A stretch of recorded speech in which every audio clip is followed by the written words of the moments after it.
Selamat pagi.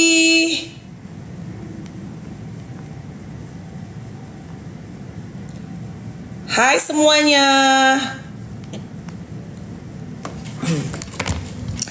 Selamat pagi semua teman-teman. Hello. Good morning. Ngopi dulu dong guys. Gimana, aman, tentram semuanya teman-teman aku, kesayangan aku. ML pagi hari ini kita pindah ke jam 9. Hanya hari ini. Besok balik lagi Senin maksudnya. Kalau weekend enggak ya. Mau minta spill kacamata. Aku aja kacamatanya endorsean Shy. Aku lagi nunggu Lucy Wiryono guys. Kalau Lucy udah ada kasih tahu ya. KML sama Bubek ada rekamannya nggak? Ada. Nanti aku bikin short-shortnya. Good morning, ya ampun ada live tour ML kemana bareng Becky kemarin di up di YouTube dong. Baiklah, segera aku up di YouTube ya. Lipen hari ini pakai ini, tapi hari ini nggak jualan ya. Ntar gue disangkain TikTok jualan lagi.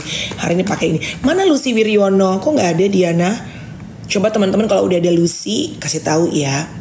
Hari ini kita tuh mau ngobrol kacamata mirip si Oneng, mirip sama Mbak Oneng, Bajai Bajuri, Ember. Hai Mas Riki, selamat pagi. Hai everybody, gimana kemarin? Teman-teman ada yang ikut turun ke jalan apa enggak? Ikutan menyuarakan aspirasinya. Kalau ada yang ikutan, boleh sharing. Sebentar lagi kita pengen ngobrol-ngobrol. Up to date sama teman-teman. Hari ini pembahasannya panas loh. Panas.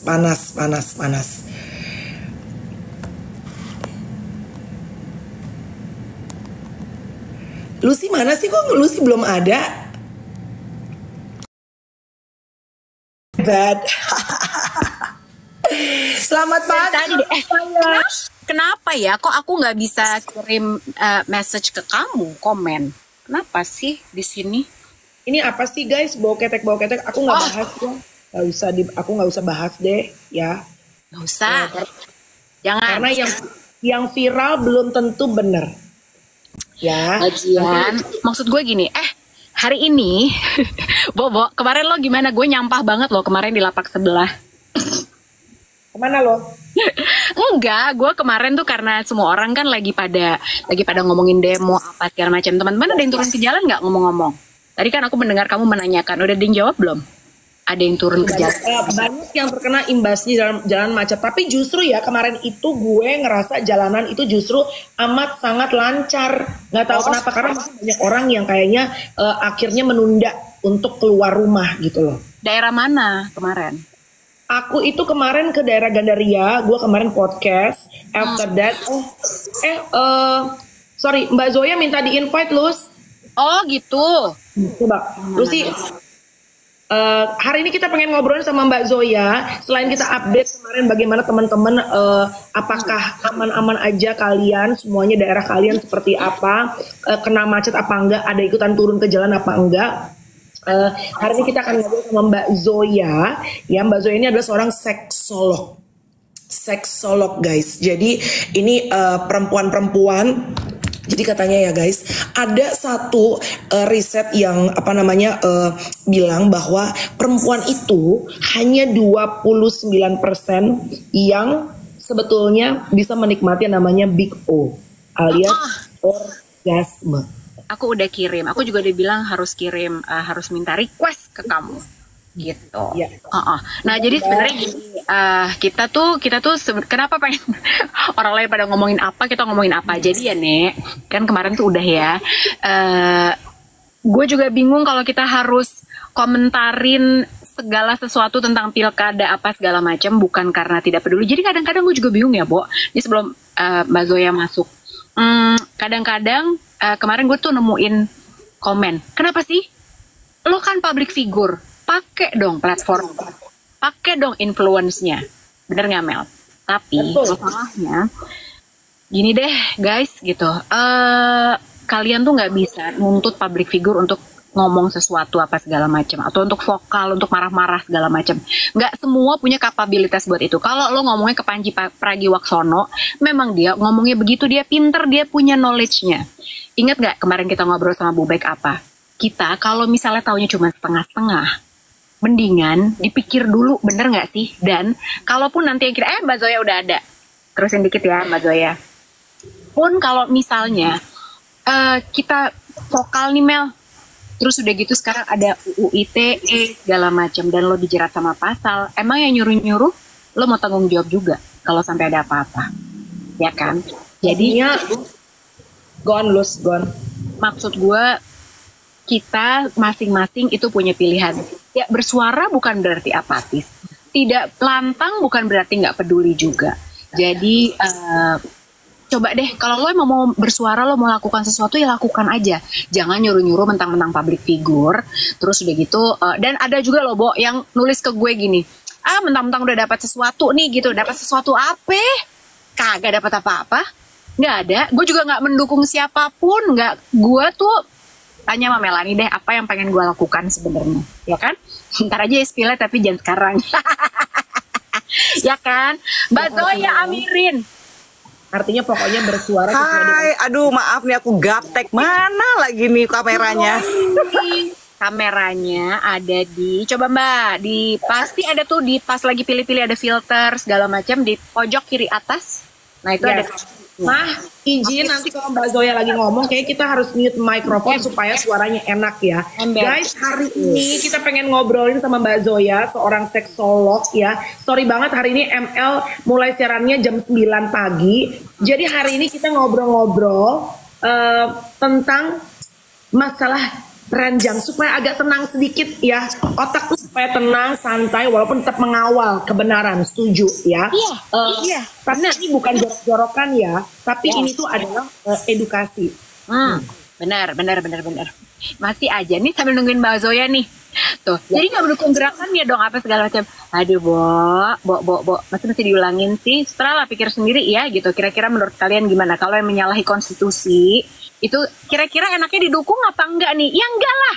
Ya dong. Kalau misalnya sesuatu itu melanggar dan merubah konstitusi, jelas gue juga nggak setuju gitu. Tapi kan kebenaran itu harus didukung, kebenaran itu harus disuarakan betul. Tapi poinnya adalah nggak usah nyuruh-nyuruh orang untuk begini sesuai kemampuan lu, sesuai keinginan lu. Nggak bisa semua orang tuh ngikutin kemauan lu, tahu nggak? Ya, gitu. Mbak Zoya belum keluar juga nih mukanya. Entahlah kenapa. Maklum newbie. Tapi kamu tuh udah ada 1.000 followers, Mbak. Oh gitu ya? Kok kayaknya aku ngelihatnya cuma kayak baru berapa ratus gitu. Oh gitu. Ya Udin, nggak apa-apa. Pokoknya kita ngobrol aja dulu ya kan. Jadi tadi yang Melanie bilang, perempuan itu ternyata seks itu kan hal yang wajar banget ya. Mbak Zoya ini adalah orang yang udah cukup lama gitu aku dengar namanya, dan memang seorang seksolog. Nah tapi sebenarnya kita tanya dulu, seksolog itu kerjaannya ngapain sih Mbak Zoya? Biar kita tahu juga dong. Iya, jadi kita itu di Indonesia punya namanya Asosiasi Seksologi Indonesia.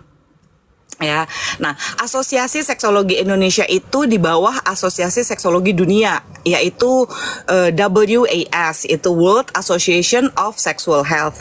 Jadi memang nggak bisa asal bikin asosiasi kalau di dunia ini, apalagi di dunia ini medis terus akademis gitu ya. Jadi ini cukup serius gitu. Jadi dimanapun di dunia ini kalau mau bikin asosiasi yang berhubungan dengan sexual health itu harus di bawahnya WAS. Nah WAS ini juga di bawahnya WHO tentunya gitu ya. Nah, seksolog itu punya berbagai macam background gitu. Kalau saya kebetulan adalah seksolog klinis perempuan pertama di Indonesia gitu. Artinya seksolog yang berlatar belakang psikolog gitu.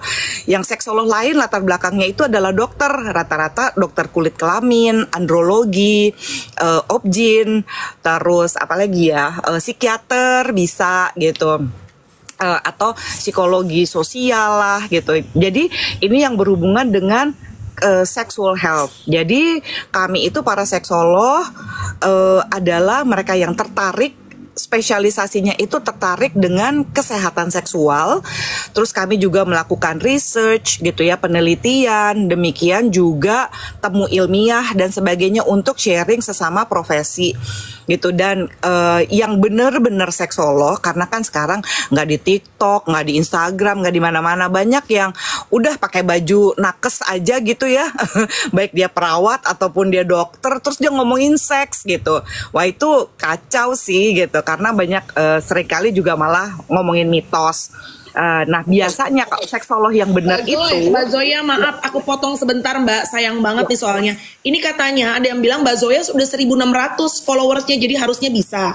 Nah tadi aku dibilang untuk klik profilnya Mbak Zoya. Aku udah klik kameranya, tapi katanya tulisannya aku nggak punya akses untuk membuka kameranya Mbak Zoya. Coba ya gini ya, supaya Mbak Zoya muka cantiknya kelihatan. Mbak Zoya off dulu, matiin dulu, ntar masuk lagi.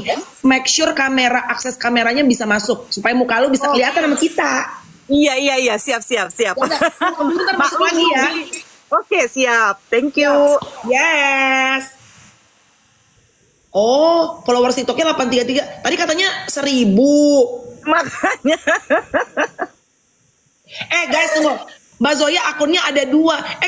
Kalau 800-an bisa nggak sih guys pakai muka? Nggak bisa kali ya. Lu punya 2 akun ya Mbak? Iya, yang satu udah entah lebih susah lagi ini yang nge-update ya. Tadinya mau nge-update yang itu tapi nggak bisa sama sekali masuk. Oh, belum bisa. Iya, oke. Harus ribut. Oke, yaudah. Selamat. Oke, nggak apa-apa. Lanjutin aja kalau gitu Mbak. Oke, nggak masalah. Tadi Mbak Zoya bilang berarti karena sekarang ini di mana-mana orang tuh kan berbagi ilmu seolah-olah memang mereka capable ya. Semua orang menyuarakan tadi Lucy bilang gitu ya. Bisa, Mbak Zoya bisa. Ya udah, Mbak Zoya turun dulu. Bisa. Oke, aku keluar dulu ya. Makin dulu ya. Bisa. Yes. Oke, Lus. Mbak Zoya udah keluar belum sih? Oke, ya.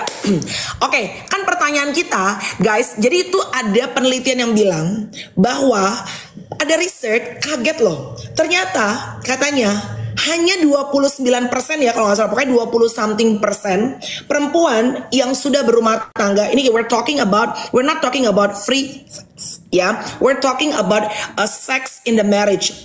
Ternyata katanya hanya 29 perempuan guys, 29% perempuan yang pada saat intercourse dengan suami itu bisa merasakan namanya big O atau orgasme. Jadi ternyata banyak yang mereka tuh tidak pernah orgasme dan hanya ibaratnya gak apa-apa deh, I'm just gonna serving my husband, melayani suamiku aja. Woi kamera, suara lo. Biasaan. Terlalu patuh Eke. Jadi sekarang gue matiin gue. Oke, jadi sebenarnya emang itu bener banget. Dan itu ternyata bukan hanya sembarang survei guys, tapi aku pernah mendengar dari orang yang aku kenal juga. Terus kita ngomongin biasa lah ya kan ibu-ibu gitu ya. Lo kalau misalnya, ini topik ibu-ibu banget, lo kalau sama suami lo seminggu berapa kali gitu kan. Terus dia gitu, selalu keluar apa enggak gitu. Emang keluar tuh apa? Dia nanya gitu. Orgasm lah Bo, emang lo enggak gitu. Ya kan, jadi ternyata banyak perempuan-perempuan yang gue juga tahu nih gitu. Nah lo siapa tuh? Nah kan, ini mamanya Evander Simbolon siapa? Siapa? Ayo, oi, Mike, mati, Mike lo. Itu siapa? Itu siapa? Mama Evander boleh turun dulu ya. Maaf kayaknya kepencet. Maafin ya sayang. Love you baru Simbolon. Iya nggak apa-apa Kamelani. Terima kasih mamanya Evander, sehat-sehat kamu. Ntar kapan-kapan boleh juga kita ngobrol-ngobrol ya. Tapi benar misalnya kita ngomongin soal perempuan. Kenapa? Ini tuh penting banget tadi Mbak Zoya udah ngejelasin. Dia itu seksolog tuh maksudnya apa? Karena begitu kita dengerin kata SIX aja udah langsung cabul, ya nggak sih? Jorok gitu. Padahal sebetulnya ada researchnya loh Bo gitu. Ada researchnya, terus udah gitu emang bener-bener scientifically itu bisa dibuktikan dan emang ternyata sepenting itu. Jadi bukan yang ini pokoknya buat gitu-gitu aja gitu. Enggak loh ternyata ya. Nah, coba Mel, kenapa nggak ada suaranya lu? Masih nggak bisa, nggak ngerti. Nggak ada pilihan video. Oke, nggak apa-apa. Suara gue ada kan? Ada. Oke, Semua Mbak suara. Zoya, apakah betul riset yang bilang bahwa hanya 29% perempuan dalam pernikahan melakukan intercourse bersama dengan suami, mereka hanya 29% yang bisa merasakan big O alias orgasme. Selebihnya nggak even tahu apakah yang namanya orgasme atau keluar, and then mereka ngerasa ya udahlah itu menjadi kewajiban gue untuk melayani suami gue. Oh, iya banget gitu. Dan angka peningkatannya juga sedikit banget gitu. Kalau misalnya penelitian terakhir itu adalah tahun 2016. Sekitar tahun 2016 itu hanya 19,8% perempuan yang mengalami orgasme. Sekarang 29 itu mungkin ya karena peningkatan orangnya aja ya. Tapi sebenarnya yang ngalamin orgasme masih tetap rendah menurut aku gitu ya. Alasannya ada beberapa hal gitu. Yang pertama alasannya sebenarnya adalah yang paling klasik adalah budaya patriarki gitu ya. Dimana di budaya patriarki ini perempuan itu sifatnya cuma ngelayanin doang, bukan menikmati gitu. Terus jadi kalau misalnya ada apa-apa, oh ya udah gitu kan, saya kan yang penting itu adalah kewajiban saya. Nah kalau kita ngomongin kewajiban, kita nggak juga mikir mengeksplor diri kita, itu susah. Dan budaya patriarki juga sangat-sangat merugikan laki-laki. Jadi misalnya ada perempuan curhat gini ke saya di sosmed ya, Mbak Zoya tolongin dong, aduh saya nih kayaknya mau cerai deh sama suami saya. Oh alasan apa? KDRT kah? Atau apa gitu ya? Oh enggak mbak, karena suami saya nggak bisa memuaskan saya di ranjang. Saya udah enek banget deh gitu. Dia harusnya tahu dong gimana memuaskan saya di ranjang. Oh gitu, saya bilang gitu ya. Oke, kalau gitu menurut mbaknya gitu ya, kira-kira zona-zona erotis atau titik-titik rangsang mbak itu di mana? Yang mbak sukai apa? Posisi apa gitu yang mbak sukai sebagai seorang perempuan gitu ya dengan seksualitasnya? Kan kayaknya mbak tuh tahu deh gitu ya cara menikmati seks, karena bisa tahu bahwa saya puas atau nggak puas gitu ya. Kan banyak orang nggak puas juga nggak ngomong, apalagi perempuan gitu. Terus dia bilang gini, saya nggak tahu mbak zona erotis saya di mana. Oh oke. Aku tanya lagi dong. Terus menurut mbak kira-kira orgasme itu kayak gimana ya rasanya? Ya orgasme itu kalau kayak di film-film kan mbak, sambil teriak-teriak. Waduh, bukan gitu. Kalau teriak doang mah bisa kayak film When Harry Met Sally itu ya, gitu ya. Di situ kan si ceweknya tuh bisa lagi pura-pura kayak makan salad terus teriak-teriak au. Kita semua juga bisa lah kalau cuma teriak-teriak doang. Bukan itu, saya bilang gitu ya. Loh, saya kira semua laki-laki harus tahu bagaimana memuaskan wanita. Waduh, itu mah mitos. Itu budaya patriarki. Seolah-olah semua laki-laki harus tahu banget gitu ya bagaimana caranya memuaskan perempuan. Bayangkan ya mbak, tahun 2021 Bappenas melakukan penelitian bahwa laki-laki pertama kali melakukan hubungan seks usia berapa? 15 tahun. Dan kebanyakan laki-laki yang melakukan hubungan seks di usia 15 tahun, ya hampir sekitar 30-40% dari laki-laki ini melakukan hubungan seks sama siapa? Pekerja seks. Minta bimbel dong sama pekerja seks karena mereka ngerasa oh iya jadi laki-laki tuh harus jago seks. Nggak begitu, sama sekali nggak begitu. Jadi saya juga sampai ya namanya juga akademisi ya, waktu itu kan masih saya masih jadi asisten dosen di UI pula gitu, Fakultas Psikologi. Terus saya bikin aja penelitian gitu ya, saya bikin research gitu, S2 research tesis gitu. Saya pengen tahu apa sih yang dipikirin laki-laki sama perempuan ketika akan berhubungan seks. Perempuan ya status sosialnya apapun, mulai dia foto model yang seksi gitu ya, ya seksi-seksi kayak mbak berdua ini deh gitu ya, apapun sampai asisten rumah tangga lah apalah, semua perempuan di usia berapapun, status sosial apapun, ketika dia akan berhubungan seks pertama kali atau ketika dia mengganti pasangan seksnya, meskipun dia sebelumnya sudah berhubungan seks berkali-kali ya, ketika dia bener-bener into this person, yang dia pikirin adalah aduh gue seksi nggak ya buat dia, gue kekurusan nggak ya, kegemukan nggak ya, itu yang dipikirin perempuan, diranjang. Makanya perempuan ketika berhubungan seks maunya matiin lampu, supaya dia diterima dulu. Sementara gimana nggak korsleting, laki-laki itu ribet banget maunya nyalain lampu karena dia mau show off. Gue mau kungfu panda apa ya, gue mau koprol apa ya, gue mau nunjukin gini apa ya. Jadi gara-gara budaya patriarki, semua laki-laki berpikir dia harus jago seks gitu, dia harus bisa menunjukkan performanya. Sementara di pikiran perempuan, aduh gue disayang nggak ya, dia mau banget nggak ya sama gue, dia ini nggak ya. Itu di pikirannya perempuan, akhirnya jadi korsleting kan, lampunya mati nyala gitu. Jadi banyak perempuan gara-gara budaya patriarki ini berpikir bahwa oh, gua itu yang penting supaya diterima, supaya jadi perempuan yang baik, ya kan? Gua itu harus ngelayanin suami, ya. Apalagi dengan adanya victim blaming, lihat tuh kayak korban Cut Intan, ya kan, begitu ada yang ini, ada aja tuh orang yang kasihan, tapi banyak juga yang mungkin ada kali salahnya dia, ya ampun udah babak belur masih ditanya ada salahnya. Oh lagian kenapa nggak dari dulu mbak keluar dari relationship? Nah ini susah nih yang kayak gini-gini ya. Bagaimana mau memahami seksualitas dan diri sendiri kalau perempuan pikirannya bahwa kita itu adalah pelayan. Kita kan juga harus jadi penikmat ya, bukan cuma jadi pelayan gitu. Nah ini yang menyebabkan kenapa perempuan nggak mau explore, nggak mau nyari tahu. Dan seolah-olah perempuan baik-baik itu tidak masturbasi.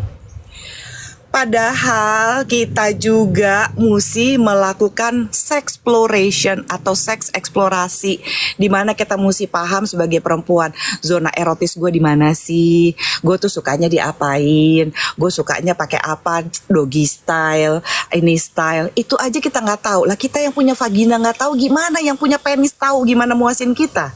Itu bener banget. Ya kan, itu konyol. Itu bener banget. Jadi sebenarnya gini deh. Orang nih ya Mbak, kita kan tadi Mbak Zoya cerita nih gitu, kliennya Mbak Zoya bilang, aku tuh nggak tahu titik rangsang aku tuh di mana. Emang apa sih titik rangsang? Bener gak sih kalau kita tidak melakukan seksplorasi? Tapi sebenarnya kita mesti cerita dulu nih, kalau laki-laki orgasme itu kan udah ketahuan ya, gimana? Secara kelihatan tuh, secara kasat mata gitu ya kan. Tapi kalau perempuan tuh emang yang dirasain apa sih? Kayaknya banyak juga yang belum paham nih. Kayak tadi aja gitu kan yang cerita sama Mbak Zoya. Ya kan asal teriak-teriak aja gitu kan. Kayak di film Harry Met Sally gitu. Apakah yang dirasakan tuh sebenarnya kayak apa? Karena banyak loh perempuan yang nggak tahu referensinya. Iya ya, kalau gitu tuh gue udah orgasm atau belum sih? Makanya suka ada orang yang bilang perempuan itu bisa pura-pura orgasme. Ya itu teriak-teriak doang. Padahal kayak apa. Tapi rasanya apa sih Mbak harusnya? Kita cek ya di sini ada yang udah ngerasain atau belum. Iya gitu. Jadi yang namanya orgasme ini pengetahuan penting sekali ya buat laki-laki dan buat perempuan gitu ya, supaya tidak ada keanehan-keanehan atau jangan sampai sesat di ranjang lah istilahnya ya.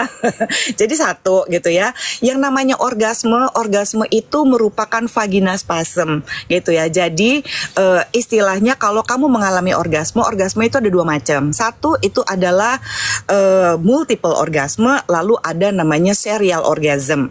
Serial orgasm itu yang orgasmenya kedutannya kecil-kecil, hitungannya detik, dedet gitu. Jadi kayak petasan Janwe gitu ya, kalau ada di kawinan Betawi ya, dedet gitu, tapi kecil-kecil gitu. Nah kalau yang big orgasm itu yang kayak fireworks gitu, yang wah gitu, rasanya tuh kedutannya tuh kenceng banget gitu di dalam kelamin kita gitu. Dan dia itu hitungannya misalnya 5 menit, lalu 7 menit, 3 menit gitu. Jadi dia memang jaraknya agak relatif lebih lama, tapi dia besar. Bisa jadi juga cuma sekali atau 2 kali gitu ya. Tapi sebenarnya kita perempuan itu bisa banget menikmati seks with or without orgasm. Jadi dengan ataupun tanpa orgasme kita tuh bisa banget menikmati seks. Ada loh perempuan-perempuan yang iya sebenarnya sih lagi nggak pengen-pengen banget, tapi suami aku lagi kepengen. Kayaknya oke lah gitu ya. At least mentalnya begitu ya, bukan ya udah gue layanin aja, enggak ya. Oke lah, itu masih bisa enaknya. Tapi penting untuk kita bilang sama Pak suami, sayang, nih aku lagi nggak mood banget gitu. Tapi aku sih oke aja mau apa hubungan seks sama kamu, mau ML sama kamu. Cuma nanti kalau aku nggak dapat orgasme jangan dikejar-kejar ya. Kadang-kadang kan kita pressure ya. Udah dapat belum yang? Udah dapat belum yang? Apalagi yang lebih lucu suka pada ditanyain, yang udah keluar belum? Kita nggak keluar ya, kita nggak ejakulasi ya. Jangan lupa. Emang kita mau keluar kemana? Keluar shopping? shopping gitu. Ya nggak gitu ya. Kita itu dapat orgasme. Jadi itu kayak kedutan ya, di mana sebenarnya pentingnya untuk perempuan terutama begitu sudah di usia di atas 30, mau sering melakukan hubungan seksual kayak mau enggak, apalagi yang sudah pernah melahirkan baik itu normal maupun sesar, biasanya di atas 30 kolagen di sekitar dinding vagina kita berkurang. Makanya penting sekali untuk kita melakukan Kegel exercise. Dan sekarang ada bola Kegelnya. Nanti boleh deh Mbak Melani sama Mbak Lucy kalau sekali-sekali datang ke tempat praktek saya ya, kita live dari sana, aku kasih lihat pengenalan tentang sex toys, termasuk juga alat-alat kesehatan seperti Kegel exercise buat perempuan di atas 30. Itu kalau Kegel biasa doang mah pegel lama gitu ya. Kalau bisa mendingan pakai bola-bola Kegel gitu, itu akan sangat membantu kolagen sehingga jepitannya ya. Ini bukan cuma masalah hubungan seksnya aja, tapi jepitannya itu akan makin kuat ya. Dengan dinding-dinding vagina yang makin kuat, bukan hanya orgasmenya makin berkualitas, kitanya juga kehidupan kita makin nyaman. Kayak misalnya kita ngantri pipis terus kita nggak tahan, itu pasti ada something wrong dengan kolagennya ya kan. Terus kalau kita juga nggak boleh nahan pipis lama-lama karena saluran kencing kita itu pendek dan bisa kena infeksi atau UTI ya, urinary tract infection. Hati-hati, bisa kena infeksi saluran kencing. Sebelum dan sesudah berhubungan seks harus kencing ya, khususnya perempuan gitu. Nah, ini sangat mempengaruhi kesehatan, hal-hal yang sepele. Makanya saya seneng banget diajak ngobrol sama Kak Lucy sama Kak Melani, karena nggak banyak perempuan yang tahu ini gitu. Jadi untuk ngerasain orgasme itu dirasain kedutannya. Laki-laki juga bisa ngerasain itu gitu ya. Dia akan ngerasa, oh kok agak ngejepit nih gitu. Jadi salah sekali kalau bilang gini, Mbak Zoya, istri aku pokoknya harus sesar, aku nggak mau dia melahirkan, nanti vaginanya longgar. Itu mitos ya Pak suami, itu mitos ya. Jangan maksa gitu harus disesar, orangnya bisa lahirin baik-baik kok, biasa aja gitu, terus malah harus sesar. Tapi kalau mesti sesar juga jangan dipaksain, kamu bukan perempuan sempurna kalau nggak melahirkan normal. Ya ampun gitu, berat banget ya jadi perempuan. Jadi itu adalah faktor-faktor yang mempengaruhi nikmatnya orgasme dan kekencangan dari si vaginanya di usia berapapun. Jadi makin tambah usia memang mesti rajin Kegel ya, apalagi sekarang ada perawatan-perawatan kayak vagina rejuve dan segala macam, itu ada semua di tempat praktek saya. Tapi ya kalau di tempat praktek aku tuh nggak bisa kayak di klinik-klinik biasa gitu, udah main rejuve aja berkali-kali, main operasi aja supaya bibir vaginanya bentuknya kayak bunga tulip, nggak bisa. Itu harus konseling dulu, karena kalau enggak, kalau misalnya saya mau rejuve vagina, rejuve ini karena pasangan saya, suami saya selingkuh, jadi saya pengen vagina saya kerasa lebih muda. Wah itu susah, nggak ngaruh gitu. Tapi karena fokus kita terlalu, yang penting suami deh, yang penting suami deh.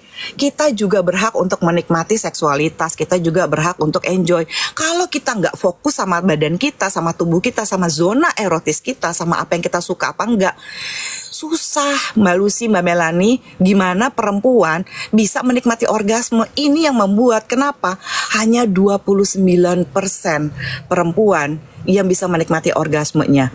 Udah nggak fokus sama badannya, menyerahkan semua kenikmatannya pada laki-laki yang nggak jelas-jelas nggak punya vagina, yang kadang-kadang merangsang aja nggak ngerti gimana. Kalau pertanyaan gini, Mbak Zoya, kalau misalnya mau pemanasan itu berapa menit sih?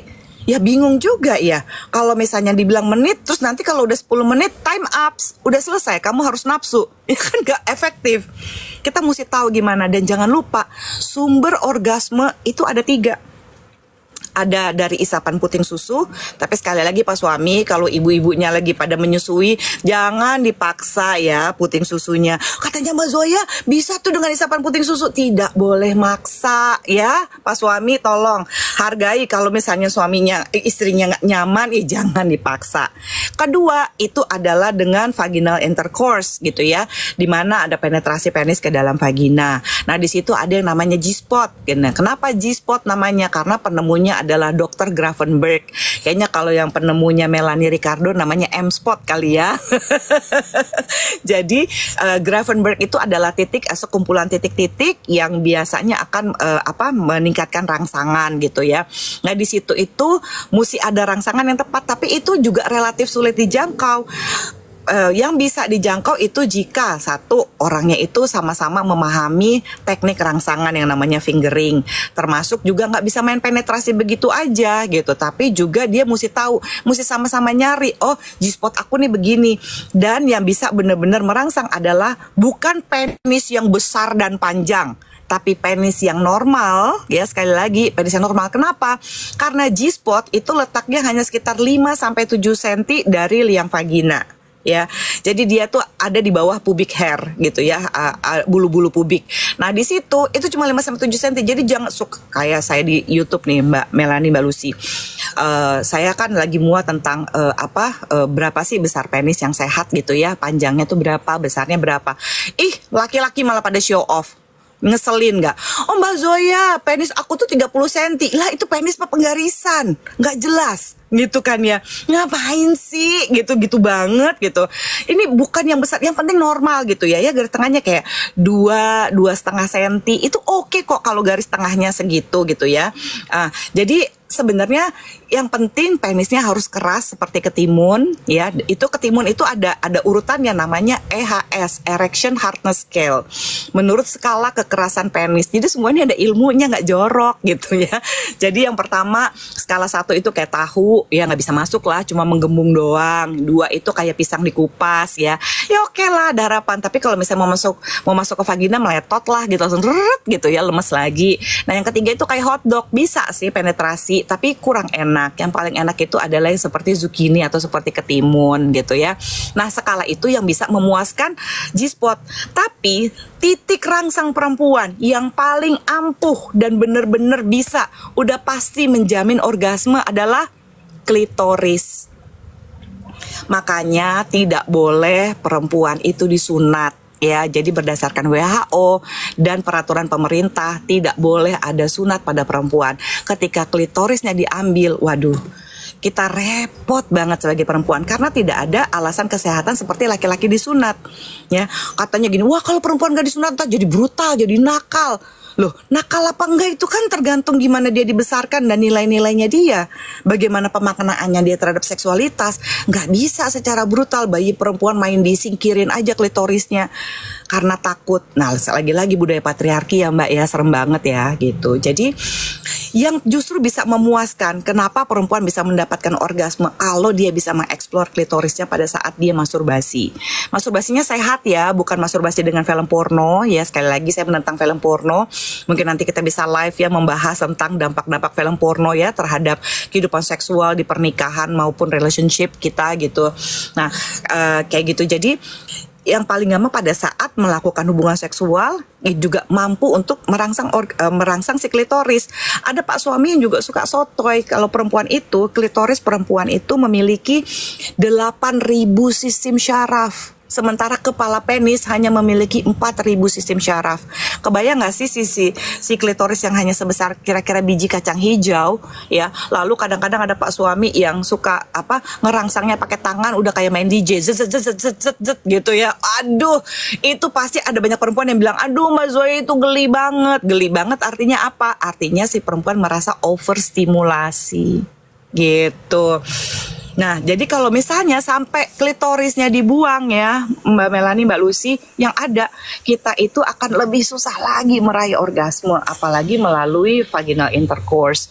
Jadi sebenarnya kalau mau ya jangan, karena nggak ada alasan kesehatan.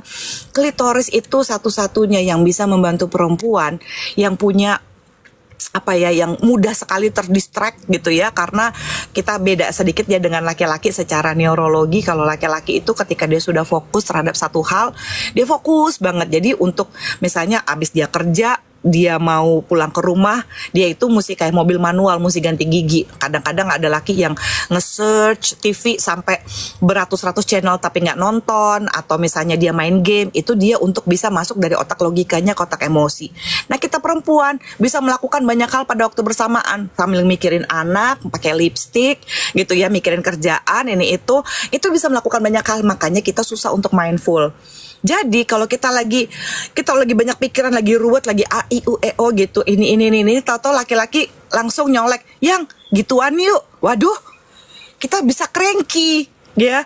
Tapi perlu dicumbu dulu ya Pak suami. Dicumbunya itu jangan pas diranjang, jauh sebelum diranjang, sebelum pulang kantor digodain dulu istrinya ya. Memang kata wah kalau istri kan menolak menolak seks itu kan bisa dilaknat malaikat. Ya bapak-bapak juga kalau nggak mencumbu dulu juga bisa dilaknat malaikat ya kan gitu. Jangan separoh-separoh lah pengertian agamanya, mesti fair gitu ya sama-sama. Ini keren banget dan ini banyak banget yang ikut jadi belajar. Ingat ya guys, ini bukan jorok-jorokan. Ya. Kalau kalian ngerasa nggak cocok sama topiknya, skip, ganti live yang lain ya. Tadi ada yang bilang anak sekolah lagi sekolah jam segini, makanya live jam segini. Kalau ada orang tuanya, ada anak di sebelahnya, dijauhin. Kalau mama pengen nonton edukasi mengenai seks, ini bukan jorok-jorokan tapi sex education. Mama pergi aja ke tempat yang jauh dari anak-anak ya. Orang tua harus tahu apa yang terbaik buat anak-anaknya. Anyway, ada beberapa pertanyaan nih, misalnya tadi sedikit aja. Satu tentang fake orgasm, bahwa laki-laki kadang-kadang kalau intercourse sama perempuan, sepanjang perempuannya teriak-teriak berarti menurut dia, oh gue udah berhasil nih, gue gagah nih, udah bisa membuat dia ibaratnya come atau keluar atau orgasme. Adalah perempuan sangat mudah untuk melakukan yang namanya orgasme palsu, fake orgasm, ya dong Mbak. Betul. Itu satu. Sama boleh dong sentil dikit tadi soal kenapa? Karena banyak pasangan pasutri yang sudah lama mungkin udah nggak terlalu nafsu banget, nggak seperti menggebu awal-awal. Mereka mengambil alat bantu yaitu nonton film dewasa gitu. Tapi ternyata untuk long term kata Mbak Zoya kurang baik. Kenapa Mbak? Mungkin dari yang pertama tadi pertanyaannya tentang si fake orgasm dulu deh. Fake orgasm itu sebenarnya karena apa? Karena banyak ya. Ini benar-benar kontribusi kedua belah pihak ya, laki-laki maupun perempuan gitu. Saya sangat menyarankan kalau misalnya perempuan, please gitu ya, diomongin, dikasih tahu. Karena kalau kita fake orgasm itu sama aja kayak gini misalnya ya. Aku bikinin misalnya Kamelani dan Kalusi makanan gitu. Aku nggak bisa masak sebenarnya, tapi aku coba-coba aja. Aku kasih makanan. Terus Kalusi sama Kamelani karena nggak enak hati sama aku bilang, oh iya enak nih Kasuya, enak nih gitu. Padahal kan nggak enak gitu ya. Terus aku kan senengnya palsu dong. Aku bikinin lagi makanan. Terus dia makan lagi. Mual nggak mereka berdua lama-lama sama aku? Ya, begitu juga yang terjadi sama suami. Suami juga nggak akan mikir, aduh, kalau kita nggak kasih tahu, yang kita coba gini yuk. Kadang-kadang ada yang mungkin mikir gini, tapi Mbak Zoya aku juga nggak pernah tahu nih gimana sih sebenarnya titik rangsang gue tuh udah di mana. Explore bareng-bareng, ya, cari tahu. Aku sukanya diapain, dijilat, diputer, dicelupin, ya, kasih tahu gitu apa sukanya. Nah, kasih tahu kayak misalnya, titik sebelah sini ya, aku tuh sukanya diginiin. Kok kayaknya ini dulu aku tuh ngerasa suka ya diginiin ya, tapi sekarang kok enggak gitu. Itu nggak apa-apa banget dan sering terjadi.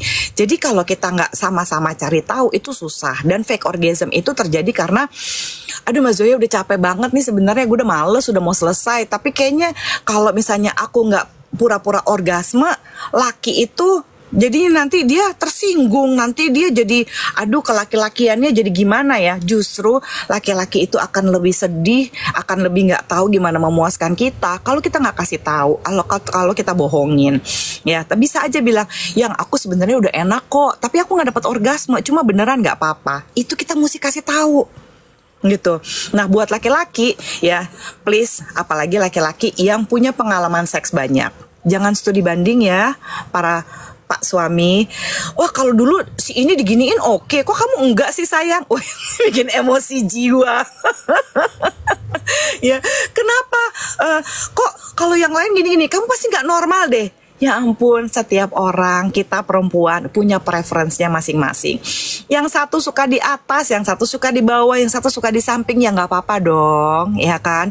Dan gitu juga mesti ditanya, yang paling seksi menurut saya ya, laki-laki yang paling seksi adalah laki-laki yang mau bertanya, sayang, apa yang bisa aku lakukan sih supaya membuat kamu merasa seksi? Ya, kamu mau aku apain? Kamu enaknya diapain? Kita cari tahu yuk. Aku juga nggak tahu nih, aku kan malu.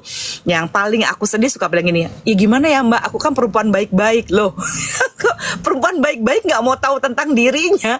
Perempuan baik-baik itu adalah perempuan yang paham tentang dirinya, tubuhnya, seksualitasnya, bukan perempuan yang nggak ngerti seks. Ada juga malah yang saking keselnya, aduh saya nyesel nih, mungkin dulu saya harusnya nakal kali ya. Ya jangan juga Kenapa harus nakal? Apa sebelum nikah saya sebaiknya melakukan hubungan seks dulu, apa saya test drive dulu Mbak Zoya? Waduh, gini ya, itu adalah nilai budaya agama yang kamu percaya, harus kamu pegang ya. Kalau kamu ngerasa saya nggak mau beli kucing dalam karung Mbak Zoya, aku pokoknya mau memastikan kalau hubungan seks itu mesti enak gitu kan ya. Jadi aku nggak mau salah pilih pasangan, boleh, tapi itu sebagai finishing touch. Cuma resikonya tetap ada. Yang dulunya pas lagi pacaran seksnya enak, nggak jamin pas udah nikah udah pasti enak ya. Nah, bagi yang kalau Mbak Zoya, kalau aku sih nggak mau deh, nggak mau ini dulu deh, nggak mau hubungan seks, aku mau menjaga keperawanan keperjaan sampai menikah, atau aku udah pernah hubungan seks, aku mau jaga deh sekarang, ya boleh aja, tapi bukan berarti tidak membahas ekspektasi atau sexpectation. Ini ekspektasi nih paling kejam sih di antara semua perilaku seksual ya, karena ekspektasi itu kadang-kadang, aduh, aku ekspektasinya setiap hari kalau kita udah nikah kita akan showeran sambil seks. Itu cakep di film-film doang ya, by the way. Karena kenapa? Karena kalau aslinya showeran sambil seks itu kelilipan mata lah, apalagi bathtub gitu kan, bathtub tuh, wah, kalau di bathtub tuh kayaknya seksi. Kalau di film-film, hati-hati kepleset ya. Itu nggak semuanya seperti di film-film, chaos deh gitu. Jadi kita mesti explore berdua, cari tahu, kasih tahu, ekspektasi aku kalau hubungan seks tuh seminggu 3 kali. Kalau kamu gimana? Ya aku nggak tahu. Nah, gimana ya? Kita mesti sama-sama cari tahu. Jadi tidak melakukan hubungan seks sebelum menikah, ya bukan berarti nggak ngomongin. Ada 2 hal yang penting diomongin sebelum menikah gitu ya, supaya menjawab pertanyaan keduanya Mbak Melani tadi. 1, tentang duit dan seks. Itu semua banyak ekspektasi. Kadang-kadang kurang seks sama kurang duit itu sama kayak kurang cinta ya. Padahal jadi sensitif kan kalau kurang duit sama kurang seks gitu. Jadi kita memang mesti bahas ekspektasinya, kita mesti bahas manajemennya, kita mesti bahas bagaimana caranya supaya kita berdua kalau lagi bosen bukan cari yang lain. Kalau misalnya agak kurang-kurang sedikit dikasih tahu, diobrolin, didiskusiin, bukan diselingkuhin. Kayak gitu-gitu loh Mbak. Jadi memang ada lah masa-masa bosennya. Tapi gitu sekali lagi, kalau kita nggak pernah ngomongin ekspektasi kita, ya kali emangnya pasangan kita peramal bisa ngebaca pikiran kita. Ya kalau cinta harusnya dia tahu dong Mbak Zoya. Ya belum tentu gitu. Sih, tapi gini, kalau tadi tuh aku ngeliatin komen-komen juga ya. Sebenarnya ini adalah waktu Mbak Zoya opening nih pertama kali gitu kan, seksolog tuh apa, ada basis ilmunya gitu kan. Terus udah gitu banyak banget yang ketawa-ketawa, ih. Nah, ini tuh sebenarnya adalah sesuatu yang kayak ngeliat reaksi Melanie sama gue deh gitu. Banyak banget yang tadi, kok senyum-senyum sih, kok ini sih gitu. Gini loh. Sebenarnya kita harus menormalisasi juga bahwa membicarakan seks itu adalah hal yang biasa banget. Betul. Ya kan gitu. Itu hal yang wajar dan sebenarnya kita memang harus tahu. Kalau misalnya enggak, nanti kejebak tuh kayak yang tadi Mbak Zoya bilang, kita jadi nggak berani buat eksplorasi diri kita sendiri, kita nggak tahu kita sukanya apa, komunikasi sama pasangan kita, sama suami juga jadi nggak bisa lancar gitu ya Mbak Zoya. Betul. Sebenarnya kita harus ngelihat point of view apa yang kita bahas hari ini di ML adalah dari sisi ilmunya. Gitu ya kan, itu paling penting sih gitu. Jadi supaya apapun yang nanti diungkapkan sama Mbak Zoya, ditanya sama Melanie, ditanya sama gue, itu bisa diserap sebagai ilmu sebenarnya gitu, bukan jorok-jorokan ya gitu. Iya, banget. Mbak Zoya, Yes. kan kalau nikah udah lama nih, kadang-kadang kan mama ibu-ibu suka pada ngumpul kan. Kau berapa kali seminggu rumpi-rumpi gitu kan? Kau berapa kali seminggu? Kan namanya orang udah beranak pinak, udah bertelur ya, udah membelah diri gitu mama-mama. Kalau aku seminggu sekali aja udah syukur loh gitu ya kan. Terus misalnya ada tuh teman-teman kita gitu yang suka nyatuk, masa? Kalau aku seminggu sampai 4 kali, bahkan aku sehari bisa 3 kali loh. Kita langsung minder ya say gitu, langsung drop. Ya ampun, aku merasa sepertinya kok aku tuh kayaknya nggak ada apa-apanya dibandingin kamu gitu. Nah sebenarnya yang normal, bukan normal deh, yang idealnya kalau menikah di atas 10 tahun itu minimal seminggu tuh berapa kali sih frekuensinya, apa tidak ada ketentuan? Sebenarnya ya ideal, sekali lagi relasinya kayak gimana. Kalau yang LDR agak kesian ya kalau saya bilang normal itu berapa, iya kan ya Mbak gitu. Ideal sih sebenarnya seminggu 2 kali ya. Jadi kalau misalnya usianya masih di bawah 40 tahun, seminggu 2 kali itu oke. 50-60 tahun seminggu sekali itu oke juga gitu ya. Kalau mau seminggu 3 kali buat saya sih fine-fine aja. Tapi gini, ini penting banget pertanyaannya Mbak Melani, karena banyak orang yang ngincarnya itu adalah kuantitas atau jumlah. Seolah-olah jumlah itu menentukan kualitas. Nah, kalau kayak ada orang sampai bilang begini, Mbak Zoya nggak tahu seberapa okenya tuh kehidupan seks saya. Lihat saja anak saya tuh udah 2, udah 4, udah 5. Ya 4 apa 5 itu kan bukan berarti ya bapak-bapak, ibu-ibu sekalian, terutama bapak-bapak sih yang sering kayak gini gitu, oknum bapak-bapak lah lebih tepatnya gitu ya. Saya suka bilang, Pak, apa namanya, yang bisa bikin anak belum tentu bisa bikin enak, Pak, gitu ya. Bisa bikin anak berapa kali belum tentu bisa bikin enak gitu kan. Bisa jadi hubungan menikahnya 15 tahun cuma punya anak 5, jangan-jangan cuma 5 kali hubungan seks dalam 5 tahun gitu ya, kan sedih. Cuma kalau misalnya dia misalnya tentara atau pelaut gitu ya, itu kan susah gitu, atau pilot yang banyak travelnya gitu ya, kayak misalnya terutama kayak pelaut gitu ya, mereka mesti setahun paling cuma bisa berapa kali ketemu pasangannya. Nah itu, tapi gini, gimana kalau kita pastikan aja gini, kadang-kadang kalau suka orang pada saingan kuantitas kayak gitu emang suka bikin minder. Tapi belum tentu juga menyenangkan loh Mbak Mel, ya kan? Belum tentu juga enak. Kita pastikan aja bahwa setiap kali hubungan seks, gue seneng, pasangan gue seneng. Setiap kali berhubungan seks, aku ngerasa seksi, pasanganku ngerasa seksi, dengan ataupun tanpa orgasme. Itu hitungannya. Minimal kalau misalnya gini, nggak apa-apa ya yang ya, nggak sampai orgasme banget. Oh iya oke, nggak apa-apa. Ya kalau laki-laki juga lagi stres, udah kebiasaan. Oh iya kalau stres maunya cepet-cepet orgasme. Kalau stres dikelola dulu stresnya. Jadinya si istrinya nggak jadi pelampiasan. Karena ada banyak istri juga yang bilang, ada suami ngeluhnya gini, aduh Mbak Zoya kenapa ya istri aku tuh kayak ikan mati, geleper udah, atau kayak gedebong pisang, kok diem aja nggak nyaut gitu ya. Sementara istrinya gini, kalau saya tanyain sama Bu istri kenapa sampai begitu Pak suaminya ngeluhnya begini, kebanyakan adalah karena ya abis Mbak Zoya datang ya nggak pakai A B C D E F G gitu ya, saya udah capek tidur dicolek-colek, yang dinas yuk dinas, ya ampun seks dibikin dinas loh, dinas malam gitu ya. Kan kita juga jadi susah mau nafsu mau apa, nggak pernah dicumbu dulu, nggak disayang-sayang dulu. Ciuman juga, ciumannya cuma kalau lagi mau ini doang, mau lagi berhubungan seks doang gitu ya. Nah jadi buat yang udah lama, udah hubungan seks, yuk kita jangan ngincer itu. Tapi kita pastikan bahwa setiap kali berhubungan seks kita berkualitas. Yang paling penting ya, kalau Sternberg, menurut teori triloginya Sternberg, ada 3 pilar dalam rumah tangga yang sebaiknya harus kita pahami dan ketahui. Ya, menurut Sternberg, teori pertama adalah satu tentang komitmen. Ya, kita mau komitmennya apa?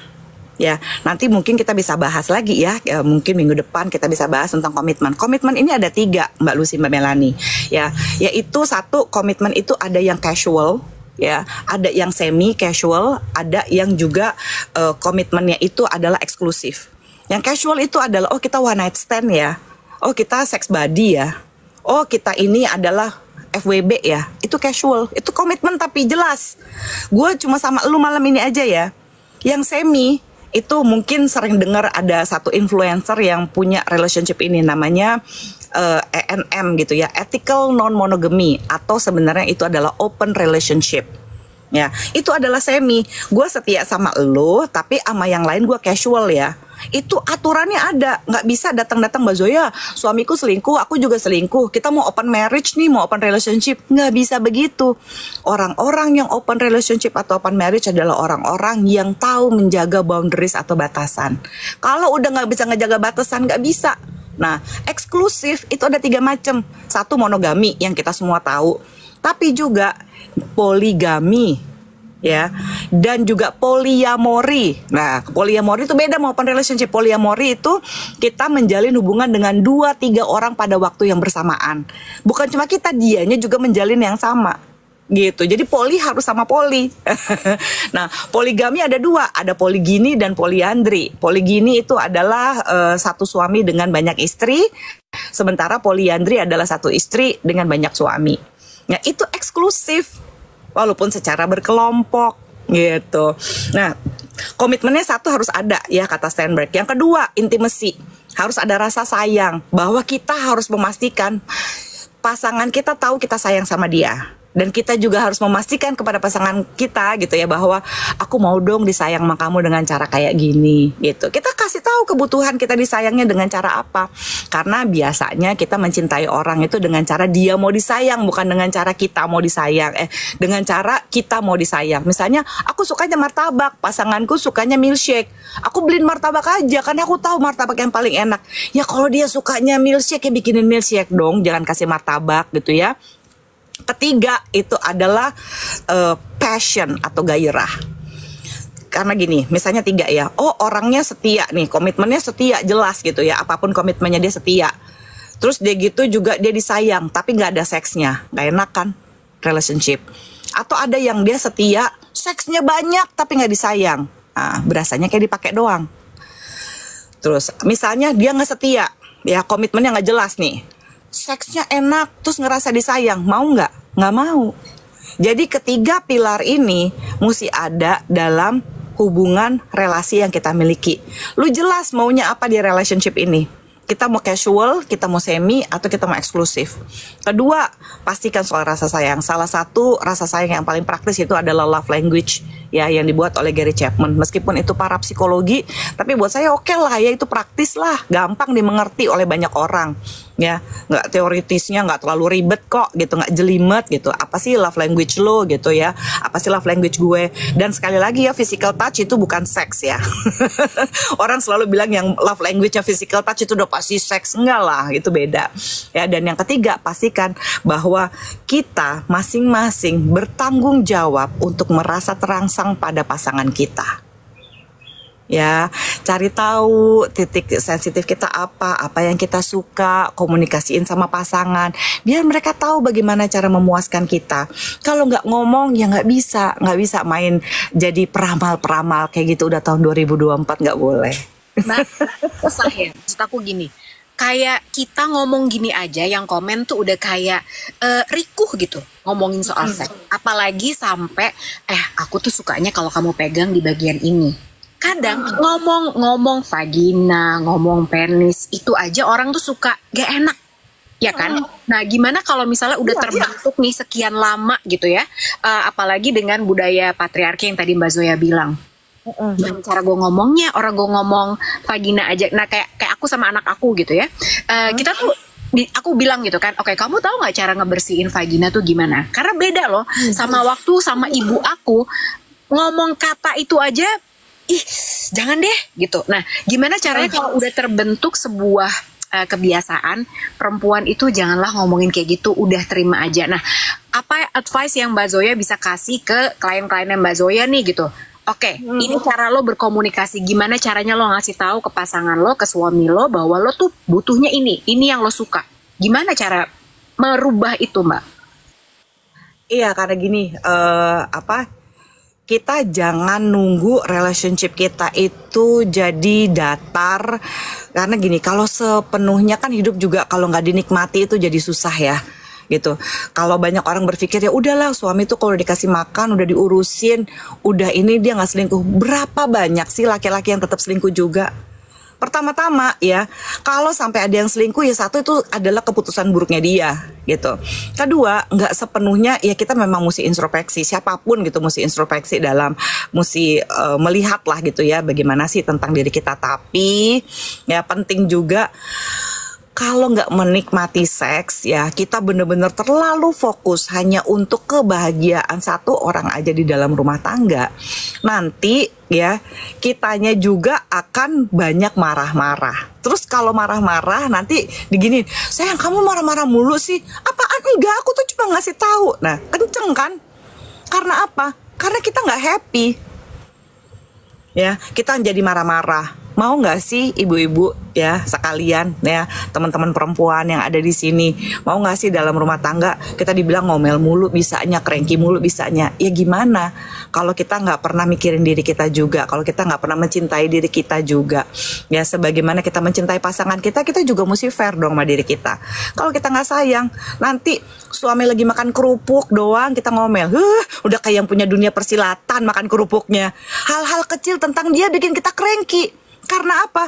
Karena kita terlalu fokus bagaimana caranya bikin dia bahagia. Lah kita habis dong. Gelas kan juga mesti diisi untuk bisa diminum. Ya, kalau kita mau ngasih terus tapi kita nggak ngisi, sama handphone aja mesti di-charge. Kita apa yang bisa kita katakan pada pasangan untuk, oh iya dong, aku juga mau diginiin dong. Yang penting tuh prinsipnya sama-sama enak. Kalau kita nggak omongin, dia nggak akan pernah tahu. Dan kalau sampai dia selingkuh, itu adalah salahnya dia ya. Kita kalau sudah berusaha ada banyak banget ya yang konseling sama aku, suaminya tuh selingkuh sampai dia gini, oh gimana sih supaya kamu selingkuh lagi, kamu sih nggak seru, aku pengen kamu trisam, aku pengen gini. Wah kalau bilang religius ya, saya nggak usah bilang agamanya apa, religius banget gitu ya. Mulai dari yang kalau misalnya ke tempat ibadahnya sering, sama mulai dari yang jidatnya hitam gitu ya, yang doanya tuh ini banget gitu ya, itu tetap aja tuh selingkuh tuh gitu ya. Bukan karena istrinya kurang memuaskan gitu ya, ini oknum-oknum aja ya, oknum-oknum suami, tapi juga karena apa ya, karena dia juga ngerasa oh ya udah istri gue bakal dengerin gue, ini semuanya kan tentang gue. Dia enak aja gitu ya dia main selingkuh, tapi nggak diomongin. Dan udah gitu cari pembenaran lagi yang paling ngeselin, kayak misalnya bilang, Mbak Zoya saya nggak pernah ngelihat ada laki-laki sukses, ada laki-laki yang nggak selingkuh. Hampir 99,99% laki-laki pasti selingkuh kok Mbak. Lah dia cari pembenaran. Gitu ya. Jadi perempuan-perempuan akan lebih murka, akan lebih marah jika ini terjadi. Ya sekali lagi, kalau perselingkuhan yang paling besar adalah salah yang selingkuh, ya keputusan buruk yang selingkuh. Kita juga berhak untuk merasa bahagia. Dan relationship yang sehat itu adalah relationship yang timbal balik. Jadi sama ya Mbak. Suami mikirin diri kita juga dong, biar kita juga happy, ya kan? Ya.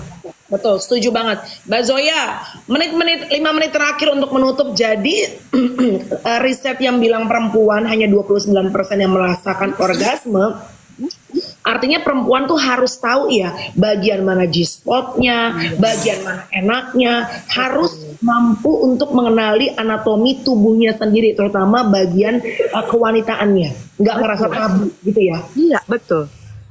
Jadi kalau misalnya kayak masturbasi gitu. Masturbasi kan nggak selalu harus pakai sex toys. Dia bisa pakai tangan sendiri. Ada cara-cara masturbasi sehat gitu ya. Lebih detailnya silahkan lihat aja deh di YouTube saya. Ini sekalian sedikit promo ya. Jadi boleh. Justru kita pengen tahu Mbak Zoya, nama channel YouTube-nya apa Mbak? Zoya Amirin channel Zoya YouTube. Amirin ya. Oke. Terus lanjut Mbak. Tuh, jadi ada pahami tentang tubuh dan seksualitas kita, karena gini, anggap aja masturbasi itu adalah me time.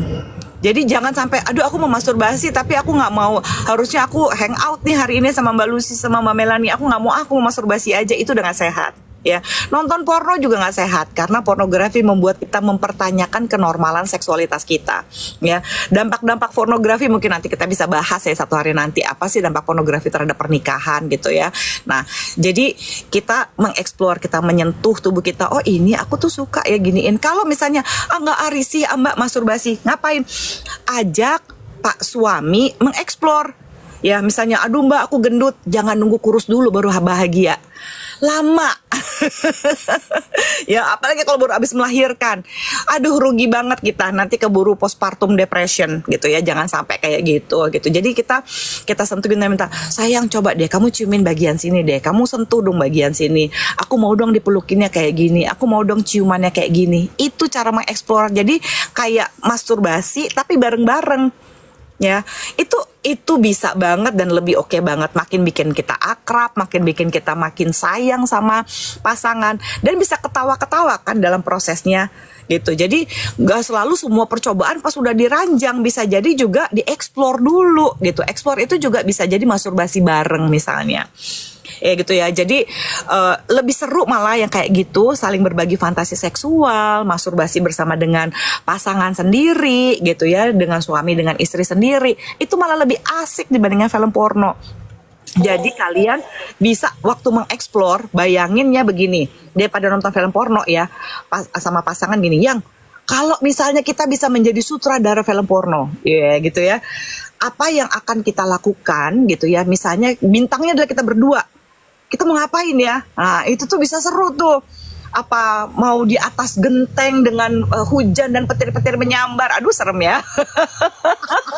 Apapun, tapi gini ya, please pada saat berbagi fantasi seksual jangan menghakimi pasangan. Ih, yang kamu liar, ih kamu nakal, jangan gitu ya. Ya. Tapi ini bener sih gitu. Jadi gini, kalau misalnya tadi aku simpulin ya, Mel, Mbak Zoya, sebenarnya apa yang Mbak Zoya bilang ini sebetulnya dalam banget loh. Karena sebetulnya it's not just about exploring your body, bukan cuma badan doang, tapi secara mental, secara psikologis itu juga penting banget. Jadi sebetulnya memang sekompleks itu, makanya harus diomongin sebenarnya. Terus ada satu, aku inget banget ada scene dari Eat Pray Love. Tadi gara-gara Mbak Zoya bilang sih, jangan nunggu kurus dulu gitu kan. Di Eat Pray Love, si Julia Roberts itu lagi makan pizza. Terus udah gitu temennya nggak mau makan. Ditanya dong sama Julia Roberts, kenapa lo nggak mau makan pizzanya? Aku gendut, ini aku nggak bisa kancingin jeans aku. Katanya gitu, nanti aku nggak ada laki-laki yang suka sama aku, kata temennya gitu. Julia Roberts bilang begini, sekarang gue tanya, berapa kali lo bobo sama suami lo, terus udah gitu lo disuruh keluar gara-gara dia bilang, aduh lo gendut nggak mau ah gue, ya enggak lah, orang ada lu di situ udah siap untuk dihajar gitu istilahnya ya, udah siap untuk berbuat, ya udah dia udah menang lotre, laki-laki itu suami lo udah menang lotre karena ada lu di sampingnya, jadi udah makan aja pizzanya kemudian dia makan. Iya, iya bener banget. Kesian ya gitu. Yuk kita para perempuan nih udah tahun 2024, yuk kita pahami diri kita, seksualitas kita. Minimal kita tahu, oh gua ngerasa seksi kayak gini, jangan nunggu berat badan dulu. Bukannya berat badannya nggak boleh ya, saya tidak mendukung obesitas juga. Tapi gini, pastikan kita berbuat yang terbaik buat tubuh kita, buat kesehatan kita. Ya, kalau kita lagi menuju ke sana, you are on the right track. Ya, pahami apa yang gue suka, diskusikan apa yang kita suka. Karena apa? Kita juga berhak happy. Pleasure is the measure, jangan lupa. Pleasure is what? Pleasure is the measure. Ukurannya adalah kenikmatan. So bukan measure is the pleasure. Ukuran itu akan menjadi jaminan kenikmatan, bukan. Tapi pleasure is the measure, gitu ya. Exactly. Wow, keren. Terima kasih Mbak Zoya. Nih isinya daging semua. Hopefully para pasutri tadi sudah disampaikan Mbak Zoya. Jangan compare. It's not about quantity, bukan kuantitasnya. Sehari gua harus 14 kali, 7 kali, 3 kali. Oh makan obat kali, makan antibiotik kali. Tapi pada saat kita lagi intercourse bersama dengan suami atau pasangan kita bisa menikmati, kita bisa ngerasa sama-sama seksi. Betul Mbak Zoya, terima kasih banyak. Jadi teman-teman kalau misalnya pengen tahu info lebih detailnya lagi, harus lihat YouTube-nya Mbak Zoya Amirin gitu ya. Jadi nonton itu di situ, dan please keep an open mind. Pokoknya di saat kalian lagi dengerin yang kayak gini-gini, sebetulnya ini tuh penting banget. Ini bukan masalah kita ngomong jorok-jorok yuk, nggak kayak gitu. POV-nya harus dibuka selebar mungkin, karena ini penting banget buat kamu, buat suami kamu juga gitu. Oke? Karena salah satu kunci pernikahan bisa langgeng dan bisa dinikmati adalah seksnya harus sama-sama bisa menikmati. Bener gak? Betul. Iya, saling dong, bukan paling ya kan? Saling bukan Paling. Yes. Thank you banget loh. Thank you ya diizinin pansos. Jangan bosen ya kalau kita mau colek-colek lagi mengenai seks edukatif. Teman-teman untuk detailnya boleh langsung ke YouTube-nya Mbak Zoya, dilihat, nonton. Itu kita cuma punya waktu 1 jam, tapi Mbak Zoya I'm sure banyak ilmu karena beliau ada seorang seksolog yang berbasis psikolog. Jadi udah best kalian cari pengetahuan sendiri mengenai seks yang cocok untuk kamu dan Pak Su ya. Thank you Mbak Zoya, have a great weekend. Bye you too, bye. Have a great weekend, bye guys. Bye guys, thank you.